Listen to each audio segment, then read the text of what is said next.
বলেন তো, রাসূল সাল্লাল্লাহু আলাইহি ওয়াসাল্লামের সময়কালে ইসলামের সবচেয়ে বড় শত্রু কে ছিল? আবু জাহেল। তার ছেলের নাম কি কেউ বলতে পারেন? ইকরামা।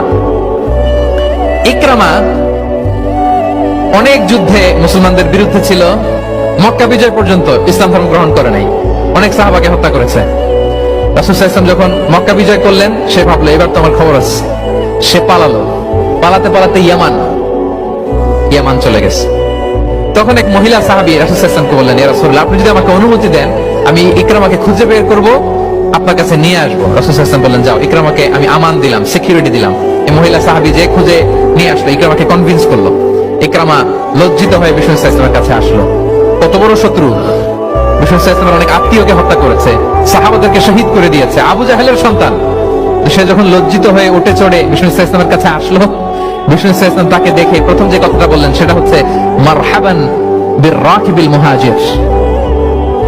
মারহাবান বির-রাকিবিল মুহাজির মানে welcome to the riding migrant. সুবহানাল্লাহ। মানে হে ঘোড়সওয়ার মাইগ্রেন্ট, হিজরতকারী ইকরামা, তোমাকে ইসলামে সুস্বাগত। লিটারালি এই শব্দটা ব্যবহার করেছেন, মারহাবান। তাহলে বলেন তো, সে আশ্বস্ত হয়েছে না? শত্রু যদি আমান দেয়, এই দেশে ওই দেশ যুদ্ধ, ওই দেশ যদি বলে তোমার আমি মারবো না, আসো আমার এলাকায়, আমি যদি ঢুকি, আমার একটা ভয় থাকবে না? বিচ্ছুত করতে পারে, কি বলেন? বিষ্ণু সাল্লাল্লাহু আলাইহি ওয়াসাল্লাম দেখা মাত্রই বললেন, মারহাবান বির-রাকিবিল মুহাজির, welcome to the riding migrant. সুবহানাল্লাহ।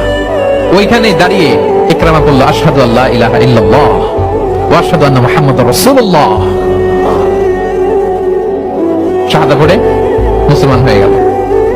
তাহলে কারোর সাথে দেখা হলে তাকে ওয়েলকাম করতে হবে। আপনার মনে হতে পারে বিশেষ কারণে তাকে মারহাবান বলছে, এমনি হয়তো বিষ্ণু সাল্লাল্লাহু আলাইহি ওয়াসাল্লাম বলতো না ঘরে বাইরে, না, ইভেন ঘরে কাছের মানুষদেরকেও তিনি মারহাবা বলতেন। ইভেন ওনার মেয়ে ফাতেমা রাদিয়াল্লাহু তাআলা আনহা, নিজের মেয়ে, এর মারহাবা বলা দরকার আছে? ফাতেমা আসলে বলতো মারহাবা। সুবহানাল্লাহ নাই?